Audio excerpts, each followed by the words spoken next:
ഉലകനായകൻ കമലഹാസനെ നായകനാക്കിയിട്ട് ശങ്കർ സംവിധാനം ചെയ്ത ഏറ്റവും പുതിയ ചിത്രമായിട്ടുള്ള ഇന്ത്യൻ 2 എന്ന് പറയുന്ന സിനിമ ഇന്ന് റിലീസായിട്ട് നമ്മുടെ മുന്നിലേക്ക് എത്തിയിട്ടുണ്ട്.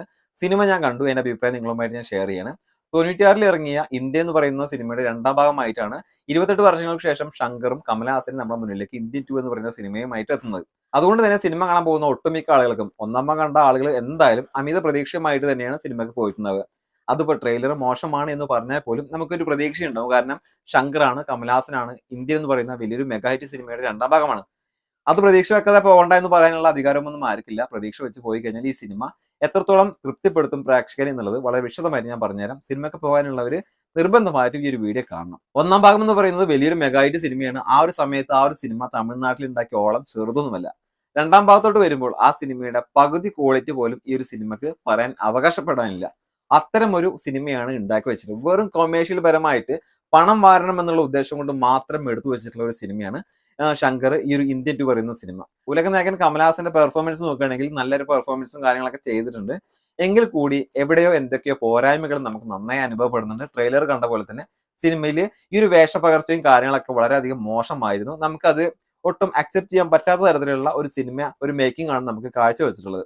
ആകെ ഒരു പറയാനുള്ളത് BGM വർക്ക് മാത്രമാണ്. BGM കൊള്ളാമായിരുന്നു. അനിരുദ്ധ് നല്ല രീതിയിൽ തന്നെ ചെയ്തു വെച്ചിട്ടുണ്ട്. പക്ഷെ ജയിലറിന്റെ മുകളിലോ അല്ലെങ്കിൽ ലിയോന്റെ മുകളിലോ ഒന്നും എത്താൻ BGMന് കഴിഞ്ഞിട്ടില്ല.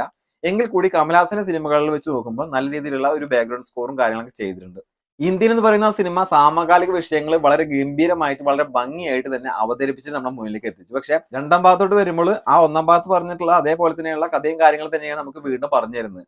അതിനേക്കാൾ ഭീകരമായിട്ടുള്ള ഇന്ത്യയിലെ അവസ്ഥ, പല മേഖലയിലും എത്രത്തോളം കറപ്ഷനും കാര്യങ്ങളൊക്കെ ഉണ്ട് എന്നുള്ളത് നമുക്ക് കാണിച്ചു തരാൻ ശ്രമിച്ചിട്ടുണ്ട്. പക്ഷെ ആ ഒരു കഥ പറയുന്ന രീതി തന്നെയാണ് മോശമായിട്ട് ഇതിൽ നമുക്ക് ഏറ്റവും നെഗറ്റീവായിട്ട് പറയാനുള്ളത്.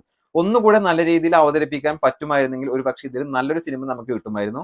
പിന്നെ അതുപോലെ തന്നെ AI സാങ്കേതിക വിദ്യ ഉപയോഗിച്ചിട്ട് നമ്മളിൽ നിന്ന് വിട്ടുപോയ കുറച്ച് ലെജൻസിനെ ഈ ഒരു സിനിമയിൽ കൊണ്ടുവന്നിട്ടുണ്ട്. നമ്മൾ മലയാളികൾക്ക് എല്ലാവർക്കും അഭിമാനിക്കാൻ പറ്റുന്നതാണ്. കാരണം നമ്മളെ വിട്ടുപോയ വേണുചേട്ടനെ വീണ്ടും നമ്മളെ സ്ക്രീനിലേക്ക് കാണാൻ പറ്റുന്ന രംഗം, അതുപോലെ തന്നെ ഇത്ര വലിയൊരു സിനിമയിൽ നമ്മുടെ വേണുചേട്ടനെ ഒഴിവാക്കാതെ നമുക്ക് ചെയ്തിട്ടുള്ള ഒരു കാര്യങ്ങളൊക്കെ നമുക്ക് മലയാളികൾക്ക് അഭിമാനിക്കാം. മേക്കപ്പിന്റെ കാര്യങ്ങളാണെങ്കിൽ ശരി, വേഷപ്പകർച്ചകളൊക്കെ ആണെങ്കിൽ നമുക്ക് ഒരുപാട് സിനിമകളിൽ നമ്മൾ കണ്ടു മടുത്തിട്ടുള്ള ഒരുപാട് കാര്യങ്ങളൊക്കെ സിനിമയിൽ വരുന്നുണ്ട്. റിപ്പീറ്റ് അടിച്ചിട്ട് നമുക്ക് പലവിധ സിനിമകളും ഓർമ്മിപ്പിക്കുന്ന തരത്തിലുള്ള ഒരുപാട് രംഗങ്ങളൊക്കെ സിനിമയിലുണ്ട്. പിന്നെ അതുപോലെ തന്നെ സിനിമയിലെ പാട്ടുകളൊക്കെ ഒന്നാം ഭാഗത്ത് നോക്കുകയാണെങ്കിൽ സിനിമ എത്രത്തോളം മികച്ചതാണോ അതിനേക്കാൾ മികച്ചതായിരുന്നു സിനിമയിലെ സോങ്ങും കാര്യങ്ങളൊക്കെ. ആ സിനിമ കണ്ടവർക്കറിയാം ആ സിനിമയിലെ സോങ്ങും കാര്യങ്ങളൊക്കെ എത്രത്തോളം മികച്ചതാണെന്ന്. പക്ഷെ ഇതിലേക്ക് വരുമ്പോൾ സോങ്ങും കാര്യങ്ങളൊക്കെ വലിയ രീതിയിൽ പറയാൻ മാത്രമൊന്നുമില്ല. ബാക്ക്ഗ്രൗണ്ട് സ്കോർ മാത്രമേ അനിരുദ്ധിനും കാര്യങ്ങളൊക്കെ സ്കോർ ചെയ്യാൻ പറ്റിയിട്ടുള്ളൂ. അത് എടുത്തു പറയേണ്ട ഒരു കാര്യമാണ്. പിന്നെ ഛായാഗ്രഹണം നമുക്ക് തിയേറ്ററിൽ വലിയ സ്ക്രീനിൽ കുറച്ച് കാണാനുള്ള കുറച്ച് കാര്യങ്ങളൊക്കെ ചെയ്തിട്ടുണ്ട്. അതിപ്പോ ശങ്കർ സിനിമകൾ എല്ലാവർക്കും അറിയാലോ, ബ്രഹ്മാണ്ഡ സിനിമകളായിരിക്കും, ഒരുപാട് കോടികൾ മുടക്കിയിട്ട് ചെയ്യുന്ന സിനിമകളായിരിക്കും. അപ്പോൾ കാണാനുള്ള കുറച്ച് കാര്യങ്ങളൊക്കെ ഉണ്ട്. അത് തിയേറ്ററിൽ പോയി കാണുമ്പോൾ ഒരു പ്രത്യേക ഫീലും നൽകുന്നുണ്ട്. കൂടെ അനിരുദ്ധിന്റെ BGM കൂടി ആകുമ്പോൾ തിയേറ്റർ എക്സ്പീരിയൻസ് ചെറിയ രീതിയിൽ ഒരു സിനിമ നൽകുന്നുണ്ട്. പക്ഷെ പ്രതീക്ഷ വെച്ച് പോയി കഴിഞ്ഞാൽ നമുക്ക് നിരാശയായിരിക്കും ഫലം. നിങ്ങൾക്ക് താല്പര്യമുണ്ടെങ്കിൽ ഒരു തവണ കാണാൻ പറ്റുന്ന ഒരു സിനിമ, അത്ര മാത്രമേ ഞാൻ ഈ ഒരു സിനിമയെ വിലയിരുത്തുന്നുള്ളൂ. ഒരു പ്രതീക്ഷയും വേണ്ട. ഒന്നാം ഭാഗത്തിന്റെ പേര് കളയാൻ വേണ്ടിയിട്ട് ഉണ്ടാക്കിയിട്ടുള്ള ഒരു സിനിമ. ഇതിലും നല്ലത് രണ്ടാം ഭാഗം വരാതിരിക്കുന്നതായിരുന്നു. ഇത്രയും വർഷങ്ങൾക്ക് ശേഷം അതേ ടീം വീണ്ടും നമ്മുടെ മുന്നിലേക്ക് എത്തുമ്പോൾ എന്തായാലും നല്ലൊരു സിനിമ, അതിനേക്കാൾ മികച്ചൊരു സിനിമ ഉണ്ടാക്കാൻ കഴിഞ്ഞില്ലെങ്കിൽ കൂടി അതിന്റെ ഒപ്പത്തിൽ നിൽക്കുന്ന ഒരു സിനിമ ഉണ്ടാക്കാമായിരുന്നു. അതെന്തായാലും വളരെയധികം മോശമായി പോയി. കാരണം ഇത്ര പ്രതീക്ഷയോടെ സിനിമ കാണാൻ പ്രേക്ഷകരെത്തുമ്പോൾ പ്രേക്ഷകനെ തൃപ്തിപ്പെടുത്താതെ പണം വാരണം എന്നുള്ള ഉദ്ദേശം കൊണ്ട് മാത്രം ഒരു സിനിമ എടുക്കുന്നത് അത്ര നല്ല പരിപാടിയൊന്നുമല്ല. പിന്നെ ഒരു കാര്യം പറയാനുള്ളത്, സിനിമ കാണുന്നത് പലവിധ ആളുകളാണ്, പലവിധ മനോഭാവമുള്ള ആളാണ്. എനിക്ക് ഇഷ്ടപ്പെട്ട സിനിമകൾ ചിലപ്പോൾ നിങ്ങൾക്ക് ഇഷ്ടപ്പെടില്ല, നിങ്ങൾക്ക് ഇഷ്ടപ്പെട്ട സിനിമകൾ ചിലപ്പോൾ എനിക്ക് ഇഷ്ടപ്പെടില്ല. അപ്പൊ എന്തായാലും എന്റെ അഭിപ്രായമാണ് നിങ്ങളുമായിട്ട് ഞാൻ ഷെയർ ചെയ്ത്.